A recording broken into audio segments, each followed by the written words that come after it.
பணம் காசிலே இந்த பாசம் இல்லையே. அன்பான மகள் வந்தார் அம்பானி நானாகிறேன். இந்த இன்ப மகாராஜ பெற்ற புது ரோஜ எலிசபெத் ராணியின் பேத்தியே.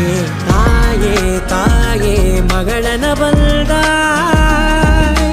தந்தை சிந்தை நலமுற வந்தாய். நீயே நோக்கம் என்று ஆனாய் பெண்ணே, என்னை ஆளும் தெய்வம் நீதான் கண்ணே. பெற்றது நானா இல்லை உன் மகனே நானம்மா. தாயே தாயே மகளனவன்